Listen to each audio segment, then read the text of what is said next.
Спасибо за долготерпение. Мы очень рады, что вы приехали сегодня. Наше расписание, мы будем выступать 20 минут около, потом есть шикарный кофе-брейк. Там будет возможность смотреть скала и вещь, которые нашли на раскопках в городе Алин-Балик. Мы хотим благодарить, что у нас гости, все из вас пришли. У нас есть из Кыргызстана представители, у нас есть из ЮНЕСКО и голландские посольства пришли сегодня. К сожалению, доктор Биржан Батанаев, директор археологический институт Kazakhstan Academy of Science, не смог быть здесь, из-за что самолет они отменил из-за тумана. Доктор Карл Байпаков тоже был встреча, и они оба, которые помогают развиваться понимание археологии, Казахстан, знатоки, известный мир. Они благодарны, что вы приехали сегодня. Тоже доктор Дима Воякин, который директор Казахстан археологический экспертиз, он тоже на встрече, он попозже придет сегодня. Президент Назарбаев сказал в 2015 года, мы входим в период нашего развития, когда духовные проблемы будут иметь значение не менее важнее, чем вопросы экономические и материальной заинтересованности. И это новый программ, курс в будущее духовных обновления. Это чтобы открывается, это духовный час, который дает обществу моральный фундамент, чтобы развиваться экономически. Нам нужен это. И это маленький шаг, чтобы открыть историю Казахстана. Что было? Казахстан есть великая история, и мы будем осматривать один час этой истории сегодняшний день. Первый я хочу представить доктор Стивен Ортиз, который директор Тенди археологический институт, он прилетел из Техаса. Потом я буду представлять доктор Марк Dickens.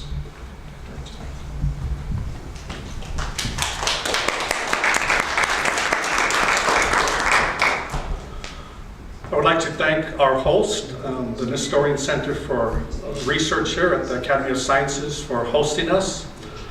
This week was basically research from the Tandy Institute for Archaeology, and that's why we brought Dr. Mark Dickens, but we're excited that he can also report on the recent research of Nestorian studies. The Tandy Institute for Archaeological Research was started in 1983. In 2006, it was reformulated when we had an academic program added to the Institute. We have over 20 graduates that have already graduated with their MA, about 25 graduate students, and about 13 PhD students. We have 6 projects from Egypt, Israel, all the way to Cyprus. And our projects focus on 2000 BC all the way to about 700 AD. In 2016, there was a famous discovery here, and Kevin White, on behalf of Archaeological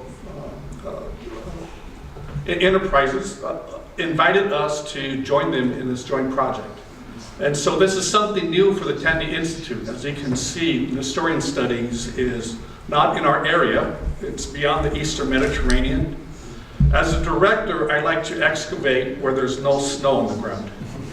And so this is even a new development, mostly in the desert or in the Syro-Palestine area.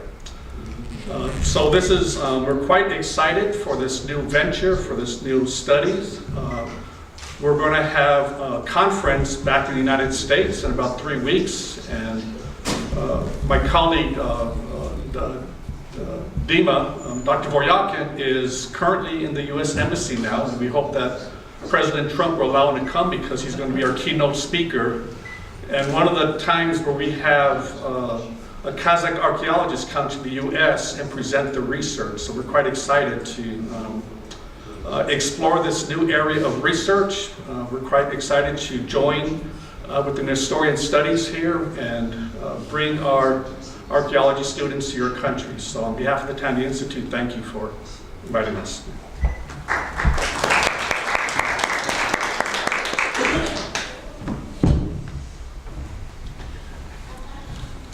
Сейчас я на английском буду, мой родной язык, so через переводчик.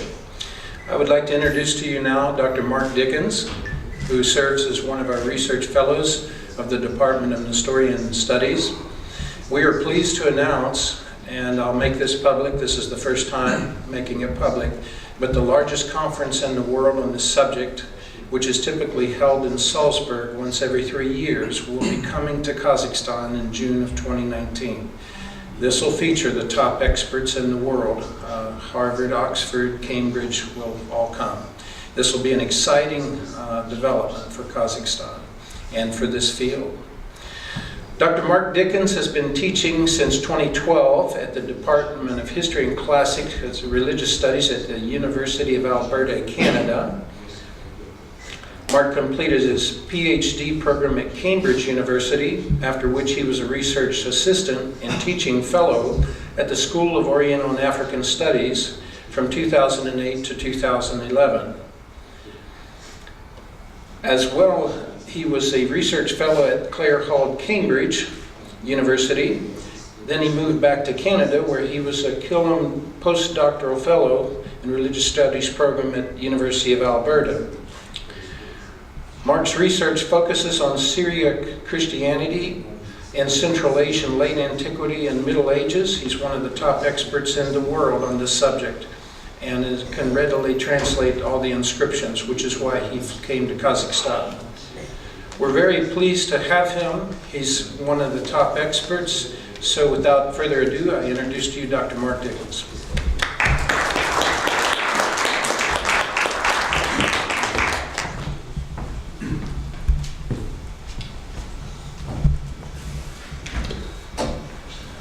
Thank you very much. I'm delighted to be here. I come from the University of Alberta, located in the city of Edmonton in Canada, and the climate there is quite similar to Kazakhstan, so we have lots of snow and it's fairly cold right now. So today I want to talk about Reconstructing a Lost History, the Church of the East in Central Asia. And let me just outline where I want to go in this talk. My purpose is to answer a number of questions, or to at least try to give some information that will help us to think about these questions. So some of the questions are, who or what is the Church of the East? Who were the Syriac Christians in Central Asia before the modern era? What do we know about their ethnicity? When did Syriac Christianity start up? When did it take hold in different parts of Central Asia? And how long were the Syriac Christian communities here in Central Asia? How did Central Asian Christians relate to Central Asian society in general, including the other religions in Central Asia? What was the status of these Christians in society? What relationship did they have with the rulers? And finally, what can we know about the structure and the life of the Central Asian Christian communities during late antiquity and the medieval era? I would like to look at these questions by thinking about and talking about some key textual and archaeological evidence, and I'd like to do that by looking at 5 broad chronological eras or periods in the history of Central Asia. Before we start, it's necessary to address some issues of terminology. Oops, sorry. And to do that, I'd like to quote from an article by Scott Johnson called Silk Road Christians and the translation of culture in Tang, China. So most of what follows here is quotations from the article. Syriac is a dialect of the Aramaic language. Aramaic was the imperial language of ancient Assyria. It was also used in the ancient Persian Empire. It was the main language spoken by Jews in the provinces of Judea and Palestine at the time of Jesus, and indeed Aramaic was Jesus' mother tongue. Syriac is the dialect of Aramaic that was spoken in the city of Edessa. Edessa is the modern city of Urfa in southwest Turkey. So Edessa became Christianized during the probably the 2nd century AD. It was not Christianized from the Roman Empire, because the Roman Empire was not yet Christian at that point. So it has deep roots in the Middle East, Syriac Christianity, and it spread eastward into Mesopotamia and the Persian Empire. So after the Arab conquests of the 7th century, the majority of Syriac Christians were living under the Muslim caliph. And many of these Syriac Christians were involved in translating Greek philosophical texts into Arabic. So they played an important role in what we refer to as the Muslim Renaissance, which afterwards influenced the European Renaissance. These Christians are sometimes referred to as East Syriac Christians, and sometimes we refer to them as Persian Christians because they were in the Persian Empire.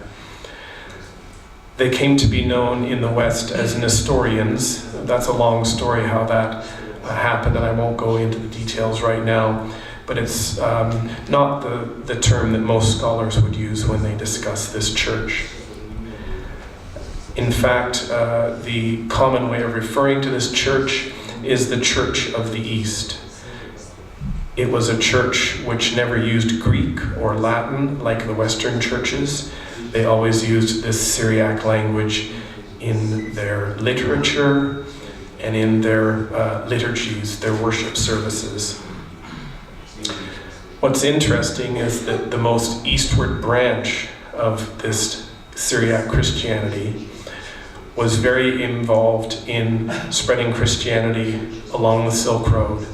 And there they translated their literature and indeed some of their scriptures into the local languages and cultures of the Silk Road.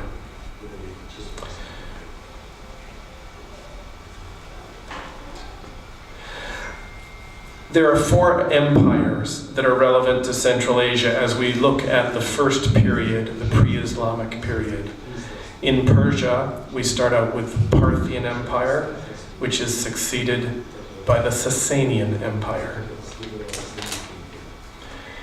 In Bactria, modern-day northern Afghanistan, we have the Kushan Empire, which is followed by the Hephthalite Empire. To the east, in China, we have the Han Dynasty and various other smaller dynasties and kingdoms that follow it. And finally, on the northern steppe, we have the First Turk Empire, established in 552 and lasting into the 7th century. So this is the political context in which we think about some of the references to Christians in Central Asia during this pre-Islamic period. The first reference I'd like to mention is by a Syriac writer called Bardeason, and he mentions Christians living amongst various groups or territories located in or near the Persian Empire. And he includes in his list, as he says, the inhabitants of Beth Kashan, We understand this to be a reference to the Kushan Empire. We don't know exactly where these Christians would have been located, but scholars think probably in Bactria, which is northern Afghanistan now. Beyond this rather early and imprecise reference, we are dependent on texts dating from the 5th century and later, mostly Syriac texts. And one of the important ones is called the Synodicon Orientale, which means the records of the church councils in the East. And this text tells us that there were bishops of Merv, now in Turkmenistan, and Herat, now in Afghanistan, at a synod in the year 424. And by the year 554, we have a metropolitan of Merv. By metropolitan, I mean an archbishop over several bishops. Another important text is Cosmas Indicopleustes. This is a text in Greek, and he describes Christian communities in the middle of the 6th century, which include churches, clergy, bishops, martyrs, and monks living amongst various different peoples, including the Bactrians and the Huns. And by the Huns, he means the Hephthalite Huns, living in what is now northern Afghanistan.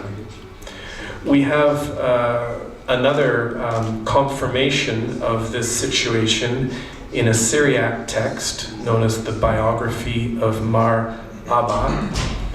And this mentions a bishop who was consecrated for the land of the Hephthalites by the patriarch of the Church of the East by the name of Mar Abba. This happened approximately in the year 550. The situation in Samarkand is a bit more complicated. Different authorities give different information. Perhaps the most likely is a statement in the Fiqh al-Nasraniyah of Ibn at-Tayyib, who was a Christian Arabic author, living in the 11th century. He mentions that a metropolitan was appointed for Samarkand during the Patriarchate of Ishoyab. The problem is we have 3 patriarchs called Ishoyab, so we don't know which one. But it would have been sometime in the late 6th to the mid-7th centuries. There's other evidence of Christian activity which may relate to the establishment of the Metropolitanate of Samarkand at this time, including the following. The Byzantine historian Theophylact Simocatta mentions Turks in the rebel army of Bahram Chobin. These Turks were captured by the Persians in the year 591, which was incidentally during the Patriarchate of Ishoyab I. When they were captured, they were discovered to have crosses tattooed on their foreheads. When they were asked why, they said it was the result of advice by Christians in order to ward off the plague. We also know that it was at this time, around the year 635, that a mission traveled through Central Asia to China, a Christian mission. We refer to this as the mission of Alopen, because that is the name in Chinese of the person who led this mission. He was probably a Persian Christian. So we are quite confident that this mission would have included Central Asian participants. This mission to China was dispatched by Patriarch Ishoyab II, so there's another Ishoyab coming in. A third reference from this time is a Syriac text called the Khuzestan Chronicle, And this reports the conversion of a minor Turkic ruler and his army somewhere around the year 644. This is during the time when the Arabs are conquering the Persian Empire. And in the story, we hear about Elia, who is the metropolitan or archbishop of Merv, and he encounters this Turkic ruler and his army somewhere in the vicinity of the Amudarya, or possibly the Murghab River, which is the main river near Merv. And an encounter takes place which results in the conversion of the king and his army there. We also have references in another patriarch, Ishoyab III, writing a letter in about the year 651, and he talks about more than 20 bishops and 2 metropolitans in the east. We don't know exactly what he means by in the east, but it may refer to places like Samarkand. We have archaeological evidence for Christianity in Sogdiana, and by Sogdiana I mean the territory that was inhabited by the Sogdians. And of course this territory at various times extended into southern Kazakhstan. So from Sogdiana we have coins with crosses, as you can see in the images. These date to the 7th and 8th centuries and have been found in Samarkand, Bukhara, and Tashkent. Finally, we have several Sogdian silver plates with biblical scenes on them, dating from the 7th to 10th centuries. These have curiously been found in the Ural Mountains, far north of Sogdiana, but they clearly originate from Sogdian territory. This, of course, extends from the Amudarya as far north as where we are now in southern Kazakhstan. So during this time prior to the coming of Islam, we have textual evidence of some form of Syriac Christianity amongst the Kushans in the late 2nd century, followed by the Hephthalites and the early Turks in the 6th century. And we have an expanding network of bishops, including Merv, Herat, and Samarkand, which was probably the first location of a Christian bishop north of the Amudarya. The next period I would like to look at is the Rashidun and Umayyad caliphates. The Rashidun being the technical name in Arabic for the first 4 caliphs. The Arab conquest of the Persian Empire took barely 2 decades, from about the year 632 to the year 651. However, the subjugation of Central Asia north of the Amudarya was a much longer process, beginning in the year 673 and lasting until the famous Battle of Talas in 751. And indeed, the process of Islamization in Central Asia was not complete at the Battle of Talas. It continued into the 9th century. There are very few references to Christianity in Central Asia during this time, but a couple of them suggest some conflict between Christians and Muslims during the time of the Arab conquest.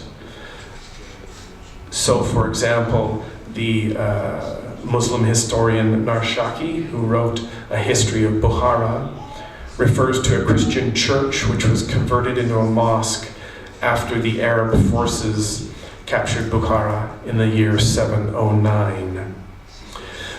We also have an interesting text. It's a tezkere, which is a type of hagiographical legendary text. And it talks about a prince of Kashgar now of course in China, named Cherkianos, who fought against the Muslims in the 8th century. Possibly this represents Sergianos, which could be a Christian name, but this is a legendary account and it's very difficult to reconstruct the history from it. So, in general, the history of Christianity during this period is not well documented. Kevin, would this be a good time to take a break? Okay, why don't we take our coffee break and we'll come back for the rest after that. Thank you very much. Continue where we left off, and this slide says the Rashidun and Umayyad Caliphates, but I'm actually switching at this point to the Abbasid Caliphate, up to the time of the Seljuks. So the time period we're looking at is from about 750 to 1055. The Abbasid dynasty overthrew the Umayyad dynasty in the year 750, but although the Abbasids held nominal authority in Central Asia to the west of the Tian Shan Mountains, they did not control territory to the east of the Tian Shan Mountains, nor did they control the northern steppe area. And even in Mawaranar, the territory which is now Uzbekistan and Tajikistan, the Abbasid authority was replaced by various local Persian and Turkic states. For example, the Samanids, the Ghaznavids, and the Karakhanids. So from this time, there are a number of important references to Christianity in Central Asia. The first I'd like to look at is what you see on the screen. This is the bilingual Chinese Syriac Xi'an stele from Xi'an, China. It dates from the year 781. And what is interesting is that it states it was erected by a priest by the name of Yazdbozid. And his father had been a priest from Balkh, a city of Toharistan. Toharistan was another name by which Bactria was known. So here we have a priest from Balkh who erects this commemoration of the Chinese, the mission of the Syriac Church to China. What is interesting also is that this stele was erected during the Patriarchate of Timothy I. This is in the late 8th and early 9th centuries. Timothy I was a very important leader of the Church of the East. He promoted the missionary expansion of this church to the East.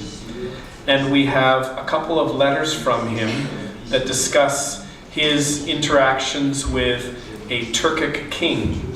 So in a letter written in the year 782, he mentions the conversion of an unidentified king of the Turks and his people. In another letter written about 10 years later, Timothy says that he had consecrated a metropolitan archbishop for the Turks and that he intended to do the same thing for the Tibetans. We don't know if he actually did it for the Tibetans, but he had an intention. Now, I have written about this particular event, and I am convinced, as are some Russian scholars who have come to the same conclusion, I am convinced that these Turks are the Karluks, who of course lived in this territory of what is now southern Kazakhstan and northern Kyrgyzstan. There are several Muslim historians who describe how their capital of Talas, which of course is modern-day Taraz, was captured by the Samanids from Bukhara in the year 893. And after this happened, they converted the church there to a large mosque, a cathedral mosque. So it must have been a very large church. There are also several important references to Christianity in Merv and in Khorazm at this time. A Syriac book called the Book of Chastity by Ishodina of Basra, written around the year 850, mentions several monasteries that flourished around Merv in the 8th and 9th centuries. Another Syriac writer is called Ishodad of Merv, so he came from Merv. He also is writing about the same time, around 850. He was one of the most important biblical interpreters in the Church of the East, and again, he came from Merv. We also have, from roughly the same time, information from the Muslim writer al-Biruni, and he mentions festivals of Christians in his native Khorasan. Some important references to Christianity in Sogdiana during this time, during the Abbasid Caliphate, include the following. The Muslim geographer Ibn al-Faqih, writing around the year 900, mentions the doors on the churches of Edessa and Samarkand in a list of the most impressive sites on the face of the earth. Another Muslim historian, Ibn Halqal, writing in the late 10th century, describes a Christian monastery that has recently been excavated near Urgut, Uzbekistan. It's about 40 kilometers from Samarkand, and you can see an image of it on the right. This church was probably founded in the 7th century and inhabited up to the 13th century based on archaeological artifacts found at the site. Nearby are dozens of Syriac graffiti left by Christian monks and pilgrims, many of whom held vigil near the cliffs and caves where they left their inscriptions, which include Syriac, Arabic, Persian, and Turkic names. And you can see me several years ago trying to decipher these inscriptions. The one on the left there, next to the cross, is the word Bakht, the Persian word for fortune, luck, favor. Also of interest at this time is a reference in another Muslim writer's work, El-Nadim's Fihrist, again written in the late 10th century, and here he refers to Sogdiana, or El-Sugd in Arabic, as, quote, an abode of the Turks, whose people are Zoroastrians and Christians. So very interesting that this Muslim writer refers to Sogdiana as a place where Zoroastrians and Christians live. And again, remembering that Sogdiana includes the whole area from the Amu Darya River up to where we are now in southern Kazakhstan. Finally, there's evidence of Christians in mostly in Sogdiana, but elsewhere also, adopting the Zoroastrian practice of using ossuaries or bone boxes. But what they do is they add Christian crosses to those ossuaries. As you can see, these have been discovered in Khorasan, Samarkand, and Kyrgyzstan. Moving east, there is abundant evidence of the presence of Christians in the realm of the Tokuz Oghuz. This is the Uyghur kingdom of Kocho, located in Turfan, China. So the Muslim historian and geographer Gardizi, writing around the year 1050, describes Christians in the Uyghur kingdom of Kocho. He also tells us about 2 Christian churches in Khotan, located on the southern edge of the Tarim Basin in Xinjiang, China. To this, we can add the testimony of approximately 1,100 fragments of Christian texts from Turfan in Syriac, Sogdian, Persian, and Uyghur Turkic languages. These are usually dated from the 9th to the 13th or 14th centuries. The text on the right in the slide is a Syriac Psalter, Book of the Psalms, transliterated from Syriac into Uyghur script. This suggests that the Christians, at this time, and they were probably monks based on archaeological finds. When they recited the Psalms, were no longer able to read in Syriac, and so they had to have it transliterated into the Uyghur script. So that is actually the Syriac language in Uyghur script. Finally, there are a number of references to Turks for this period, the Abbasid Caliphate.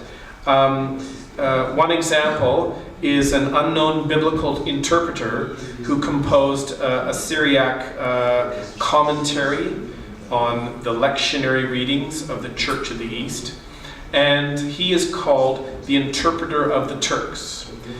We don't know from this title whether he was a Turk himself or if he was just involved in teaching Christianity to the Turks. But either way, it's an indication that Christianity was present amongst the Turks at this time. He was writing somewhere around the year 900. We have two works which refer to another interesting event. The first is a Christian Arabic work, the Kitab al-Majdal, the Book of the Tower. And the second is a Syriac work by a writer called Bar Hebraeus. And these both refer to an event that took place in the year 1007. The event is the conversion of about 200,000 Turks to Christianity. And Bar Hebraeus, one of the sources, calls them the Karaites. The story involves a Turkic king getting lost in the mountains and being miraculously guided back to his camp, where he meets some Christian merchants and makes a profession of faith in Christ. Later they celebrate the Eucharist with kumis because they have no wine. The Turks are also mentioned in another Arabic Christian source, the Kitab al-Majalis, the Book of Sessions, written by a metropolitan bishop by the name of Elia. And he gives a list of the different nations that have entered into Christianity. So he includes the Bulgars, the Copts, the Armenians, the Syrians, the Persians, the Chinese, and the Turks. So this is clearly a time during which Syriac Christianity is established in many places throughout Central Asia, including Merv, Khwarezm, Sogdiana, the Uyghur kingdom of Kocho in Turfan, and also Khotan, not to mention the Turks who are living in the north. And the adoption of Christianity, probably as the official religion of the Karluk Turks for at least 1 century, is very significant.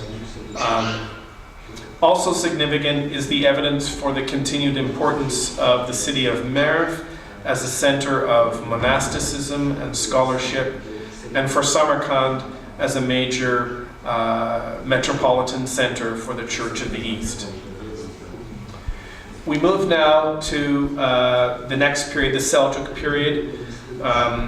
This period sees the continuation of the Ghaznavid dynasty in Afghanistan and the Karahanid dynasty in eastern Turkestan, but both of these were eclipsed by the great Seljuk Empire in the middle of the 11th century.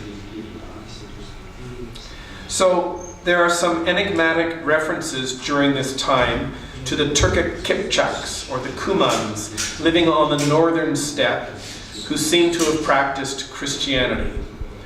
The Muslim writer Marvazi, writing in 1120, refers to them as Nestorian Christians, and a Syriac writer, Michael the Syrian, writing in 1195, talks about Christianity amongst the Kuman people. The two terms Kipchak and Kuman are used by different writers to refer to the same Turkic group. So it's likely that the conversion of these Turks was a result of missionary efforts by the Church of the East based in Merv or Samarkand or somewhere else in Central Asia. We don't know if there was a hierarchy of bishops that was established amongst them.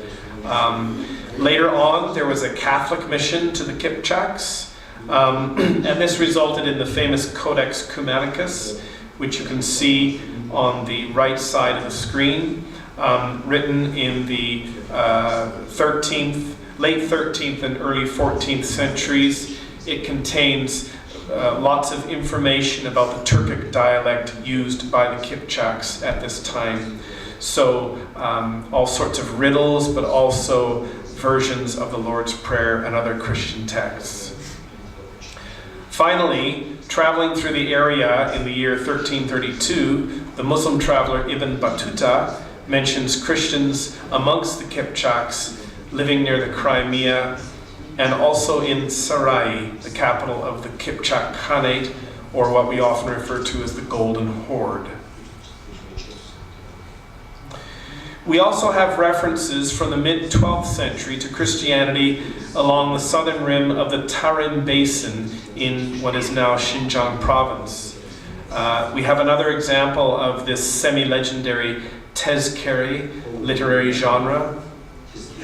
And this particular tezkere discusses Muslim conflict with a Christian governor of Aksu over the border on the other side of the Tian Shan, as well as conflict with a Christian king of Khotan. Both of these are in the 12th century.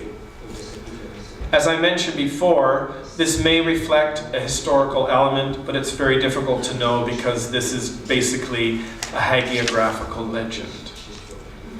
The continuator of the Kitab al-Majdal, the Book of the Tower that I referred to before, mentions a metropolitan of Kashgar during the Patriarchate of Bar Salma, and then two more metropolitans for Kashgar during the Patriarchate of Elia III. This is taking place in the mid and late 12th century. Unfortunately, we don't have any other references to bishops or metropolitan archbishops in Kashgar outside this time. Very similar to the aforementioned tezkere that I talked about are legends which come from the Sufi tariqah, which were established by Hoja Ahmed Yasavi. And of course, those of you living in Kazakhstan will be familiar with him because of the famous structure in Turkestan commemorating him. These legends record conflict between Muslims and Christians, including rulers and whole towns during the Muslim conquest of Central Asia.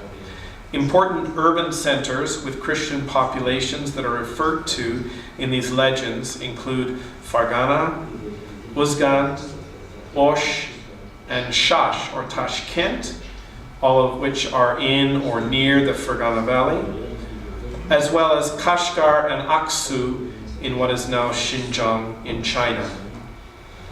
Again, with these stories, it's difficult to separate historical fact from legendary material.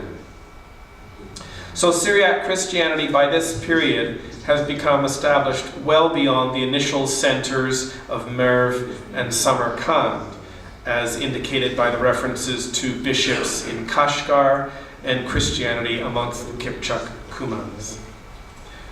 This brings us to the final period, the Mongol and Timurid period. So Mongol power in Central Asia was consolidated by the Mongol victory over the Karakhatai in 1218 and the defeat of the Khwarezm Shahs in 1220. Prior to the eventual disappearance of Christianity in Central Asia under the Timurids, we have many sources of the flourishing of Christianity during the Mongol era. We're fortunate to have primary sources in Arabic, Armenian, Chinese, Latin, Italian, Persian, and Syriac. In particular, we have evidence of Christianity flourishing among several Turkic groups during this time. Two of those groups, which were very strongly Christian, are the Kerait and the Ongut Turks. And the ruling elites of these Turkic groups developed marriage alliances with the Mongol nobility. As a result, There were prominent Christians in the Mongol army, and high-ranking Christian Uyghurs served in the Mongol court and administration. Especially significant were several Christian princesses from the Karaite tribe who married into the family of Chinggis Khan. Notably, Sorkak Tani Begi, who is pictured here. She was the wife of Möngke Khan, Kublai Khan, and Hulagu Khan, three of the great Khans of the Mongol Empire. Another important Christian princess from the Karaites was Dokuz Khatun, the wife of Hulagu, the conqueror of Baghdad. One of the most important texts from this period is the history of Mar Yabalaha, which narrates the journey from Hanbalik, or Beijing, to Baghdad of two monks who were Ungut or Uyghur Turks. Their names were Marcos and Rabban Salma, and they traveled from Beijing to Baghdad around the year 1278-79. After they arrived, Marcos was elected as Yabalaha III. He became the first and the only Turkic patriarch of the Church of the East in the year 1281. Here we see the seal that Yabalaha III used on a letter sent to Pope Boniface VIII, written in Arabic and Turkic in Syriac script, with a short Syriac prayer at the bottom. Also of importance are texts which list the metropolitan bishops of the Church of the East, although it's sometimes difficult to reconstruct these lists. One list from 1315 records metropolitans for Merv, the Turks, and Herat, but interestingly not Samarkand. Another list, written in the 14th century also, gives a more extensive number of metropolitans. So in this list we have Merv, Herat, Samarkand, Turkestan, we're not sure exactly where that is, Tungut on the Chinese side, Kashgar, and Navakath, which is located in the Chu Valley in Kyrgyzstan. Possibly also Almaty, depending on the reading of one name. One of the most significant sources for gathering information on the Christian communities in Central Asia at this time is the corpus of Christian gravestones from right here in Jetisu, or Semirechye as it was known during the Soviet Union and before that during the Tsarist times. We also have a small collection of gravestones, Christian gravestones, from nearby Almaty, as well as from the Ungut territory in Inner Mongolia and China, and from the southern Chinese city of Quanzhou, known in the West as Zaitun. Semirechye, or Jetisu, of course, is today divided between northern Kyrgyzstan and southern Kazakhstan. So, beginning in the year 1885, approximately 600 Christian gravestones inscribed in the Syriac script were discovered in this area. Most of these were written in the Syriac language, but a significant minority of these stones were written in the Turkic dialect which was spoken in this area at the time. Nearly all the stones have a cross in the middle, around which the text is engraved. Typical information given is a date, a name, and a brief description including titles. Occasionally more information is given. The earliest verifiable date is 1200, and the latest date is 1345. But if we look at the gravestones from Almaty, they go a little bit later, up to 1372. This date range corresponds roughly to the time of Mongol rule, first under the United Mongol Empire, and then under the Chagatai Khanate. Most of the gravestones are dated using the Seleucid calendar commonly used by Syriac Christians, or the Sino-Turkic 12-year animal cycle, or sometimes a combination of these two systems. The names on the gravestones are predominantly either Syriac or Turkic, with a smaller number of Arabic and Persian names. It is clear from many gravestones that the deceased were nearly all Turkic speakers. Probably 2/3 of the 300 males in the group of gravestones held some position in the church. The majority were priests, with a significant number of church visitors and scholars, and a smaller number of archdeacons, assistant bishops, biblical interpreters, and teachers. Curiously, the only bishop mentioned on the gravestone is an Armenian. This is a bit of a mystery. Interestingly, many females have the title Kushtanj, a Sogdian term for teacher, suggesting that these women may have had an official teaching role in the Christian community, perhaps working with younger women. Also of interest are the occurrence of several non-ecclesiastical, administrative, or military titles, including Tuman Begi, chief of 10,000, Rav Haila, commander or military governor, Amir, and Ispasalar, commander-in-chief. There are also a small number of people from Al-Malik, most of whom are priests, or Kashgar, who are mentioned on the gravestones. The overall impression is of a devoutly Christian but thoroughly Turkic community, deeply involved in the life of the church, but some also playing significant roles in society. A footnote to this topic is that several Christian gravestones inscribed in Syriac have been discovered over the past several years near Ilibalik. Names deciphered so far include Syriac Petros and Barshaba, Sogdian Yoshmid, Persian Shirin, and Turkic Tegiz.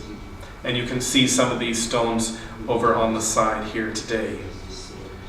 Texts from this period give various indications of the impending demise of Central Asian Christianity. The Muslim historian Juzjani describes the destruction of a Christian church in Samarkand by local Muslims in the year 1259, after a young Christian converted to Islam and subsequently died when being punished by a Mongol ruler who was partial towards Christianity.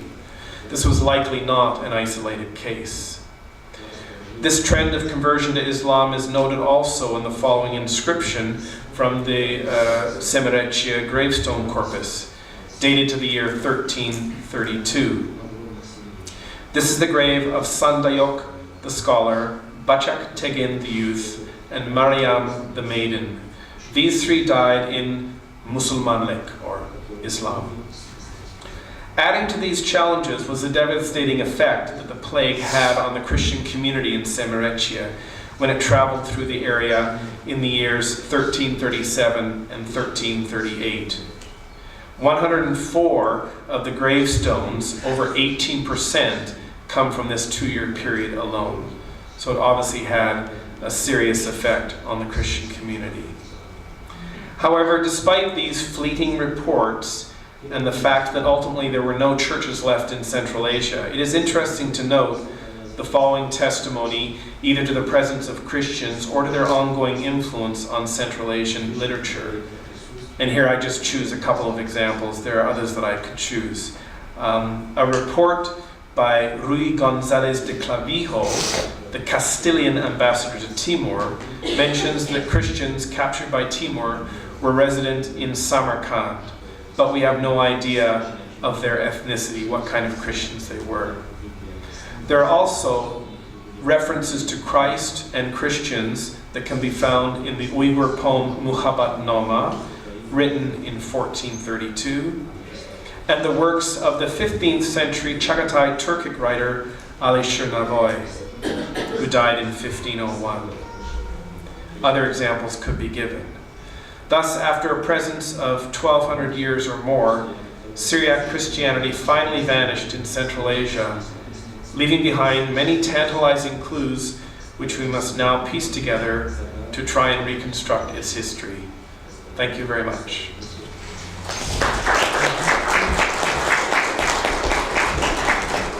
We can now, before I answer that, Прежде чем я отвечу на этот вопрос, I just need to make a correction. хотел бы сделать небольшую корректировку. I said that Sorkaktani Begi Я сказал, что Сокактаник Беги was the wife of была three жена Khans. трех ханов. I meant the mother of three Нет, Khans. я имел в виду, что она мать трех ханов. Okay, getting back to Ну Kailik. что же, возвращаясь к Кайлыку. Kailik. So we have an important reference У нас to есть Kailik важное свидетельство об этом городе Кайлык. in the work of William Работе of Rubruck. Вильяма Рубрука. William of Rubruck was a Franciscan Вильям Рубрук был missionary францисканским миссионером, who traveled through который the area путешествовал по этой территории in the в mid-13th середине century. 13 века. And he traveled from Europe Путешествовал из Европы to Karakoram в Каракарум along the Silk Road. вдоль шелкового пути. And his journey took him through the city of Kailik. И вот по пути он навестил также, попал в город Кайлык. And in particular, there was a small village Была маленькая деревня near the city, около города. and he describes it as Он описывает ее как a Christian village. христианскую деревню. So he talks about how all the people there were Nestorians. Говорит о том, что все жители этого поселения были несторианцами. And he says that he was glad to see a church И он there сказал, что он был очень рад увидеть там церковь, because he had not seen a church building for a потому long что time. все это время, пока он путешествовал, он не видел ни одной церкви. And so he entered the church, Поэтому он вошел в церковь and as he did so, he sang a hymn. и спел вместе с другими гимн. So this is an important reference to Это the важное fact свидетельство. that there was a church building in Kailik. В Кайлыке было свое церковное здание. And so maybe sometime archaeologists will be able to find this. Может быть, когда-нибудь археологи смогут даже найти его. Можно вопрос? Да? Question. Пожалуйста. Мне интересует, вот я сказал, что он этот сирийский, вот антиохский 7 городов. Второй век нашей эры. You mentioned that распространение in the 2nd century there was a сирийских христиан. spread of the Syrian Christians. Нашли вот там, найдены вот там монеты, изображен там как раз there were coins крест, with the crosses. там были. But were there animals on the coins? Are you referring to the coins that I showed? Это вот про те монеты, которые я показывал на слайдах. Я не интересую антиохский материал. Вот, Антиохский материал, сирийский. Антиох, Сириан. I don't know about the Antioch вот material. Про это я не знаю, говорит. Второй вопрос. Second question. Вы сказали, You mentioned, понятно, мы знаем их белых гуннов, we know about white было boons, как раз white huns. это христианство. They were Christianity, Сирийский. Syrian Christianity. Потом, But afterwards, до этого как раз возник Мервы in Merv, и Ефталитский. and then Hephthalites, then Sogdian. This is in Samarkand. Здесь интересно, But да, here's an interesting fact. у ефталитских Hephthalites христиан Christians, больше, чем было сагдийцев сперва. they were Но у more них than Sogdians. есть обнаружились, But is there, церкви, did they found the churches or monasteries потому что among? Because it is known бывший город Саков-Халмаварка, а это недалеко от Назар-Ещеркова находится, в Афганистане сейчас. in Afghanistan they found this Есть сведения, city что там that было there was христианский монастырь. Christian Там как monastery. раз это не сирийцы были уже, It wasn't Syrians, а самые Syria. ефталиты были уже. It was Hephthalites. Okay. Yes. So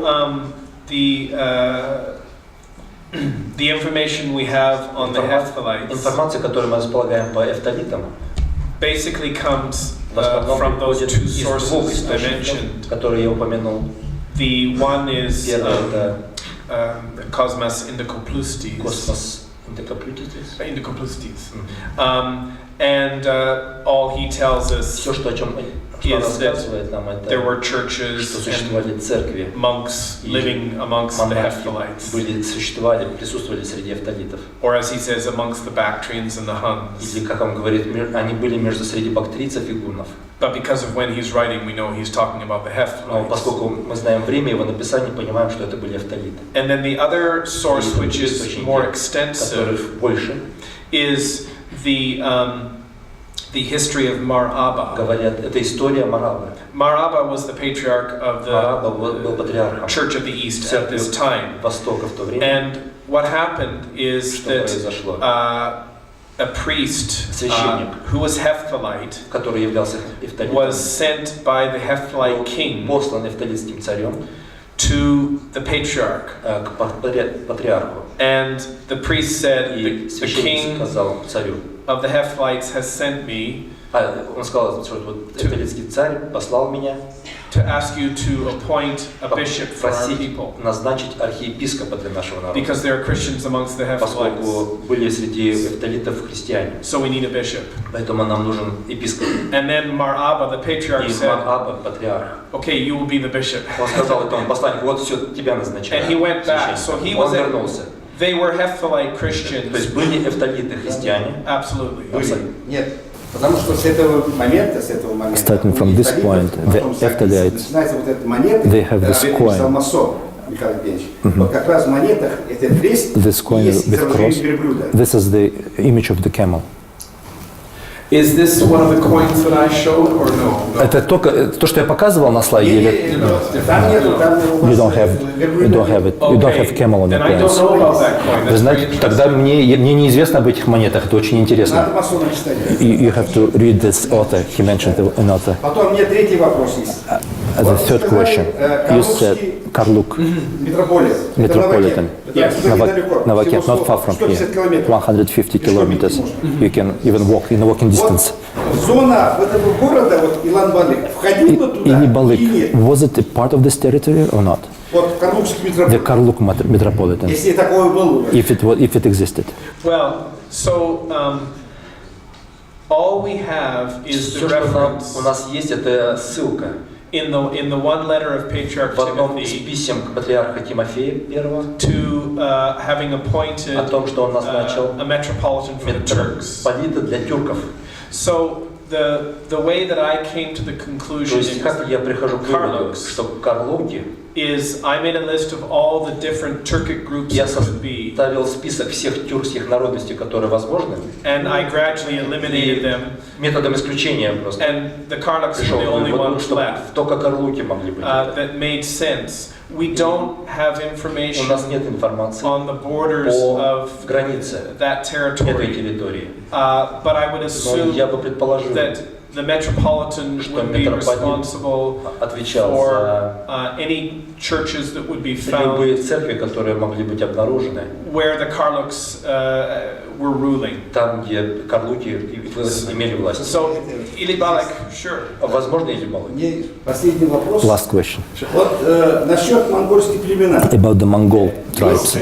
Уже давно есть сведения. It's Среди монгольских племен well known распространили that христианство. Это киданы. the Kidans spread the Christianity among Mongols, То же самое ангуты, бурджугины, including татары, там, иркиты, все. Mongols, Merkits, Оттуда, с Кидаем. Tatars. А вы It's это from условно Kidans, but you never mentioned Kidans. The Kitans? Kidans. Киданы. Karakana? Караханиды там собрали, это неправда. Там все джуку выгнали, караханиды. Kidans were one of the old Turk tribes. Okay. Okay. Then I'm not... Каракитайцы. Каракитай, Да, вот они распространили. They spread the Christianity among Yes. Well, yeah, there's information about Kuchluk, the Naiman ruler. Кучлук, найманский правитель. Найман, Меркиты, нам известно. Господи, я спрашиваю, вот среди ангутов, бурджугинов. Нет, сирийский, понятно, сирийский, он говорит, только говорит, китайцы оттуда пошли сирийцы. Вообще сирийские, есть через Китай пошли, от Ляо сюда еще пошли. Это второй путь есть. Он говорит только восточный путь. I'm not sure what he's А talking еще about. северный путь? He says that there are two ways how the Christianity came, probably. The question. Можно? Спасибо. У меня два вопроса касаются начального этапа. Two questions about the initial phase of Syrian Christianity, Syria Christianity. Известны ли в Сирии церковные сооружения? В Сирии? В Сирии. Первого этапа, ну, до Are there 6-7 века. the Christian buildings in Syria? Наши архитектурные сооружения. Architectural Известны ли? Раскопаны, edifices, сохранились excavated or ли? Есть still ли планы functioning и прочее. plans? Это первый вопрос. This is the first question. Second question, do you know about существование existing крестообразных, так называемых, cross-formed которые имеются у edifices нас на юге Казахстана, existing on the south of Kazakhstan and Uzbekistan, which have the form of shape of cross? These two questions are related. Okay, so maybe I'll answer the second one. Давайте я first. отвечу сначала на второй вопрос. I am aware of some cross-shaped buildings Мне известно о крестообразных зданиях in в Uzbekistan. Узбекистане. And I've corresponded with Я нахожусь в переписке an с archaeologist, археологом Sabirjan Raimkulov, Сабыржаном Раимкуловым из Самарканда, who has written about these. который сообщал об этом, писал об этом. It seems that they could be. Я думаю, что возможно, That the cross-shaped may be an indication of a что Christian building. крестообразные здания могут свидетельствовать о присутствии христианства. But as I Но, understand, насколько я понимаю, there is very little, if any, есть очень маленькая, если material какая-либо evidence существование каких-либо артефактов, доказательств, that would make it clear that которые this бы is ясно definitely a говорили church. об этом, что это церковь. So that's all that I know about Это все, что that. мне известно по этому вопросу. Regarding your first Что question, касается вашего первого вопроса, there are certainly church buildings конечно же, from церковные the здания various Syriac различных сирийских groups, групп, especially the Church of the East, особенно Церковь Востока, in various в places различных местах in the Middle East. на Ближнем Востоке.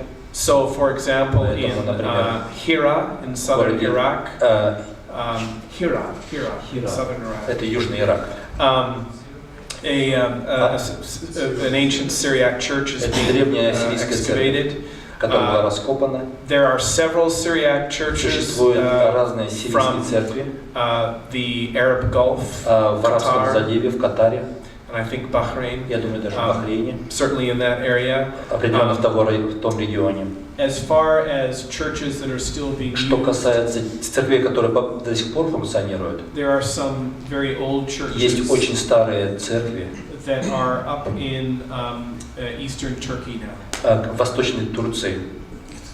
So there are some old ones То есть around, очень старые церкви до сих пор присутствуют. but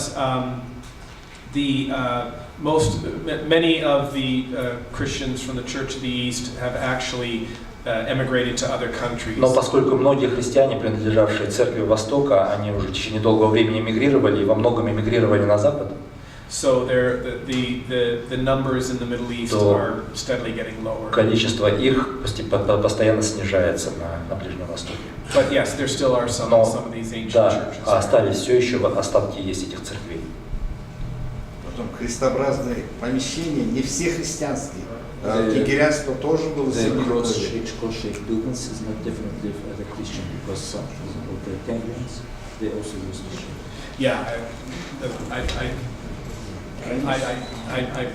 I have no opinion on that, but I agree that there's no hard evidence that they're. Да, я тоже говорю, что это не является стопроцентным свидетельством того, что это христианское здание. One thing I would just say is that we need to be Нам careful нужно быть аккуратными with the cross shape с крестообразными because it формами, is such a basic поскольку shape это насколько базовая форма in so many cultures во многих that культурах, it's easy to interpret a что cross очень просто where there isn't one. интерпретировать крест в той или иной тем или иным образом. It's easier with these gravestones because it's very clear. На каменных надгробиях с этим проще, там, поскольку есть объяснение этому. But with some of these other things like the shape of buildings, it's Конечно, форма здания может быть крестообразной не в связи с христианством. I don't know who you want to take. Пожалуйста. I am a sculptor, and several years I do the stone, the balbals, if you know. Do you know information, direct or indirect, about the relation of these sculptures? Because they go from one ocean to another ocean. If they are related to any relevance to Christianity. Because the Renaissance of this type of art is a Kipchak. We meet it with Kipchak culture. I'm not an art historian myself. Я сам не специалист по истории искусства, So I hesitate to give an поэтому я opinion. затрудняюсь сейчас сказать вам что-то. But Но I suppose я предполагаю, что since Christianity поскольку was христианство seemingly кажется widespread amongst the Kipchaks, было широко распространено среди кипчаков, based on various reports that we основываясь на have. различных отчетах, данных, которые есть в нашем распоряжении. I mean, there might be some То, connection, по-моему, but наверное, должно быть, есть какая-то связь. I don't see anything Но я that is definitely saying yes не or могу no сказать определенно да или нет. about them. I know that some people Я would знаю, что say некоторые люди, that some of these they're holding a cup, and some people might say, oh yes, some of the balbals. что на некоторых балбалах изображены люди, держащие чашу, да? And so some people might say, oh, И is that некоторые a cup могут сказать, что это вот чаша the Eucharist, the communion? Евхаристии, да? Вечери Господней. But that is just speculation. Of Но это course. будет просто, наверное, спекуляция, предположение. I don't know. Но, то есть они не занимаются So you are not doing like research in this area, like narrow research in this area. I'm not researching about balbals, no. Да, я сам не являюсь специалистом по балбалам, не могу сказать. But it's interesting. Но это интересно.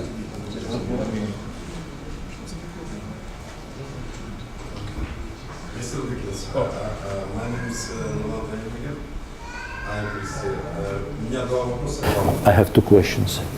Первый вопрос о несторианском First about Nestorian несторианской церкви, которая Church находится в Патрисе, которую мы все знаем. that near to Issyk. Но предание говорит, что Issyk. The legend is that на территории Казахстана here on the territory of Kazakhstan and Kyrgyzia, проходили два апостола. two apostles of Jesus Christ, Thomas and Andrew, were passing through. Тело казненного апостола Матфея. And even they've been bringing with them the body, the corpse of the killed Matthew. Многие наши ученые говорят, And что древлянство another question, many of our scientists say that the Tengri казахов faith было поклонение языческое. was worshipping the pagan worship. It's worshipping the sun and the heaven. But my grandfather or my ancestors, they all said, when they said Tengri, Tamer, Kazakhs always meant the savior, the Messiah. So the first question, Итак, первый вопрос. I've already forgotten. Извините, еще раз первый вопрос какой был? Это по поводу Этих останков. Фома, Андрей. It's two apostles, Thomas and Andrew. They've been having with them the corpse of So Matthew. it's very difficult when we talk about the apostles because so much of the material, Говорить вообще об апостолах очень трудно, поскольку большая часть материалов, that we have to work with которые нужно работать, what we call это hagiography. в основном агеография, так называемая, или житие святых. It's legendary. Or Это больше характер semi-legendary. легенды. I know that there are stories about Andrew going to Я the знаю, Scythians. слышал эту историю об апостоле Андрее, который якобы проходил по территориям скифов. But with the Scythians, of course, we never know which Но Scythians we're talking когда about. говорят скифы, то мы никогда не можем сказать точно, о каких скифах идет речь. Because the Scythians could be any group. Потому что скифы это была такая Out there. группа народности, которая где-то везде была. There are, yes, various stories Да, specifically существуют разные истории of Matthew and о Thomas Матвее и Фоме, going to India. которые шли в Индию. the only possible historical basis Единственное историческое основание, that I know about о related котором to мне Thomas известно, по крайней мере, относящийся к Фоме, is the fact that это факт in the Acts of Thomas, which того, что есть такой документ, называется «Деяния Фомы». it's a Syriac text Это which сирийский текст, talks about Thomas going to в India. котором описывается путешествие Фомы в Индию. It mentions him Там упоминается, meeting что он встречался a king by the name of Gundaforos. с царем по имени Гундафорос. Now there are actually coins И даже есть монеты from northern India из Северной Индии, which mention a king Gundafar. где тоже на монетах упомянуто имя Гундафара. And this is roughly from the 1st century. И, грубо говоря, это датировка приблизительно 1 века. Which would have been when Thomas traveled through. То есть совпало бы с таким версией о том, что Фома путешествовал в Индию. So maybe there's a historical basis for this story. Может быть, у этой истории есть какое-то историческое основание. But it's difficult to say. Очень трудно сказать. I'm not aware of Thomas having come this far north. Мне неизвестно, по крайней мере, не слышал никогда, чтобы Фома заходил так далеко на север сюда. But there is interestingly a reference on a map. Есть ссылка интересная на карте. I believe it's the Catalan Atlas. Я думаю, что это каталанский атлас. I think from 1375. Датируется, по-моему, 1375 годом, which mentions a который monastery упоминается монастырь, dedicated to Saint посвященный Matthew святому Матфею on the на shores of берегах озера Иссык-Куль. So nobody has found this Но monastery никто yet. не смог пока еще найти этого монастыря. But it's on the atlas. Но он присутствует на этом атласе каталанском. Beyond this, I think it's very difficult Кроме этого, трудно что-то сказать to определенное. say much. А второй вопрос был про тенгрианство. Oh, right, about Tengri.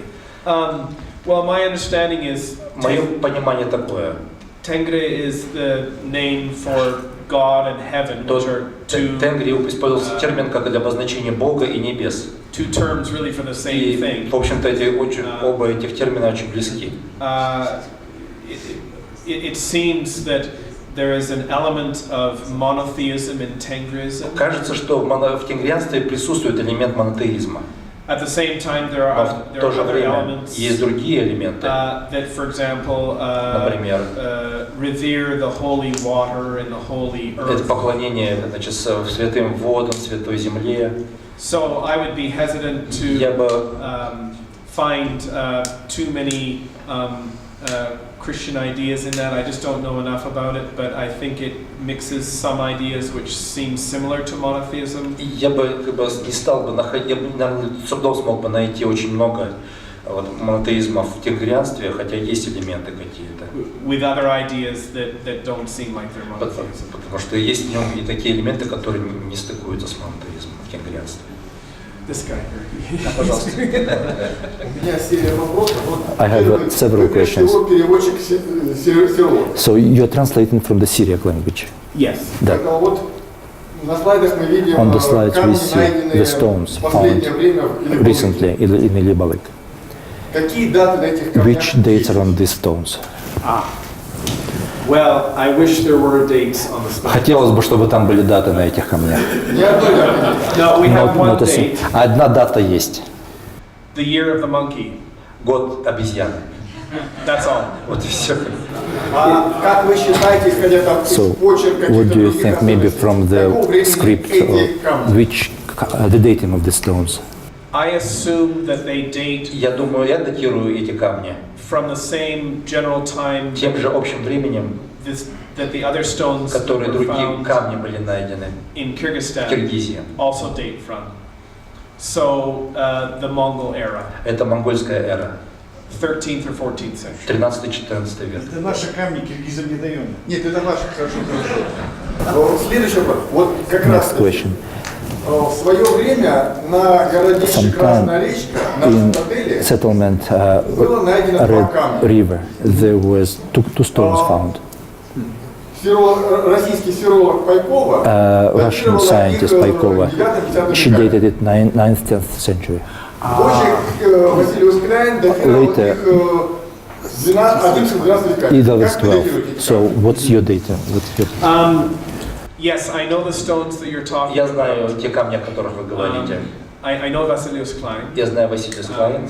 And I would tend to go with his dating. Я больше склоняюсь к его варианту. Because all the other stones Потому что все остальные камни are from the 13th and 14th датируются century. 13-14 веками. It would be very Очень трудно strange just to find one or two that оправдать, are что один или два камня 2 or 3 выпадают centuries на earlier. 2 века. So I would go with the later dating Я бы myself. поэтому больше склонялся к более поздней датировке. But I haven't actually examined the stones. Но я сам как бы в personally. руках не держал эти камни. Ну, вы, значит, должны приехать в Кыргызстан и поддержать, поработать. Thank you. Спасибо большое. Еще вопрос. Последние годы, ну, лет 5 назад, Recently, within the last 5 years, in the area of Red River, there were more stones found with the crosses. на одном из них And one есть of them кусочек надписи. has a piece Вы of не script. пытались, не смотрели, Did you ever работаете, took a look?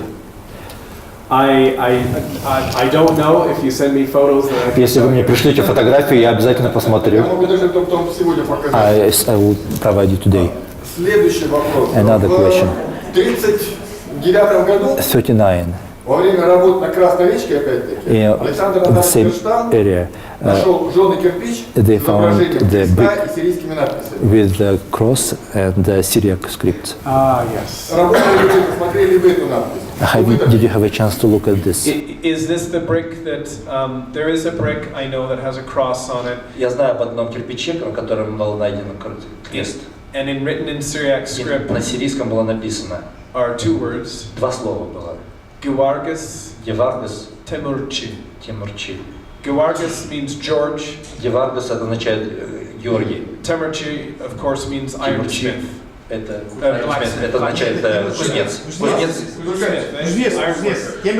То есть там только вы 2 слова видите, да? So you see only 2 words on that brick. Well, if we are talking about the same Если мы brick, говорим об одном и том же кирпиче, I think there's only 2 words on it. Yeah, yeah. мастера, все. То есть там Iron Master, только yeah. 2 слова, да? Only 2 words you see. Yeah. Да, That I know of. Yes. да, мне известно только это. И теперь немножко в другую область. And now little different area. Вот надгробные камни, которые мы The видим, gravestones они на that we see территории on the territory Семиречья of the появляются, Semirechye, вот говорю, в 12-13 they веках. show up in 12th, 13th centuries.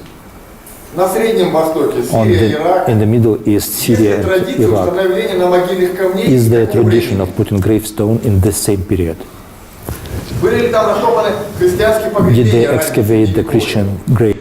The only Christian gravestones from единственная the христианская гробница Middle East или надгробие from the Syriac Ближнего Востока tradition в сирийской традиции, that I know о about которой мне известно. are from Это Persia, from Iran, Персия, Иран, and they are located up near Lake Van, около озера Ван на севере Ирана. and they are a later date. И они позже датировки. So, as I remember, they are more upright. Я помню, они были вертикальные. Yeah. Whereas these ones, most of these seem to be placed В on the основном earth. просто они горизонтально, да, расположены. However, there is the one. Эти стояли тоже.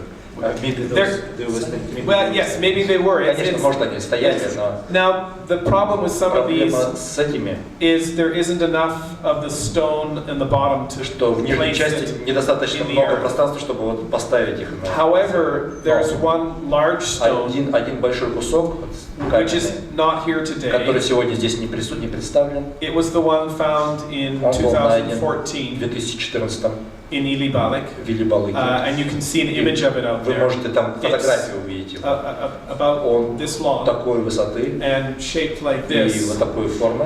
and the script only comes halfway И down. надпись только до половины. So there's enough То below есть- the script that it could be placed То есть in the вполне возможно, что вторая половина была ниже земли, уровня So земли. this one looks like it То есть was. это выглядит больше как вертикально.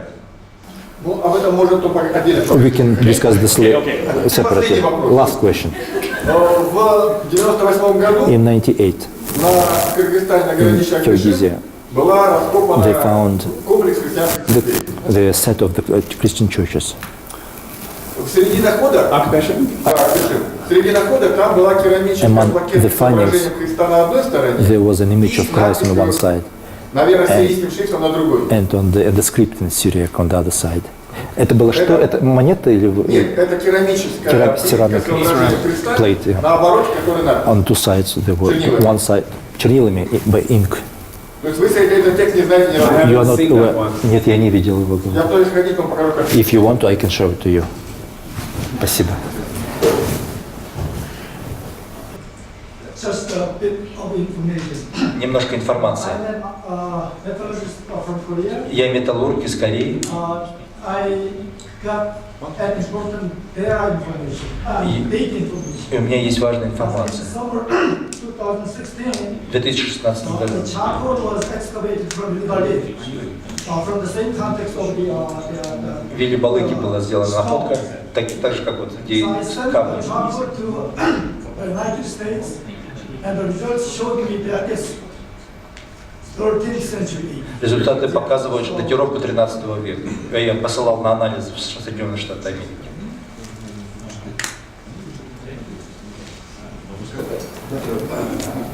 Я хотел спросить про фрагмент About иконы, the fragment of the который найден в icon Таразе. that was found in Taraz. Он находится в Центральном. They have it in the Central Museum.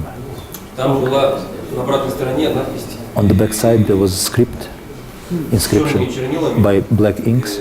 остатки низ трех надписей. The remnants of the three inscriptions. Oh, I didn't know. Он не в курсе даже. Когда я ее видел, When I там saw уже надпись была стерта. The Но есть inscription was фотографии almost vanished. археолога, But there is a description left by one of the archaeologists. там есть надписи остатки. Нет, вы не знакомы? So you're not familiar with this? No, I'm not familiar. Нет. One of the problems Одна из проблем is that there are very few scholars in my area в моей области существует не так много специалистов, who read Russian. которые читают на русском. And so there is И a поэтому wealth of archaeological есть information большая коллекция археологических, конечно, находок, that is not available to us. которые для нас остаются недоступными. So one of the things which would be very И helpful одно из тех вещей, что, может быть, помогло бы общему делу, is to get some of these это articles если бы мы translated могли получать переводы таких вот into публикаций English, на английский язык, French or или на German, французский, или на немецкий, so that Western scholars чтобы can западные access специалисты тоже имели доступ к этой информации. У нас обратное желание, чтобы французский, английский, немецкий работы переводились на русский. В том числе ваши работы, ваши статьи.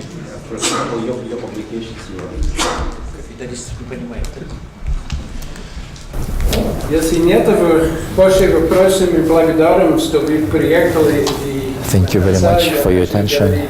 And дальше, что доктор we Dickens want that сказал. Наш новый поколение, new generation молодежь, today, должен young научиться, generation must должен быть наш эксперт, наш become знаток our experts прямо на Средней Азии, on который history of знает Central Asia, все языки. which will know all the languages.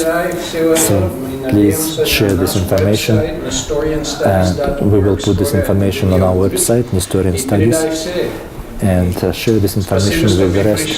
Thank you for your attention, and thank you, Mark Dickens, and we will see him again in June 2019, when there will be a conference at Church of the East in Almaty. Thank you.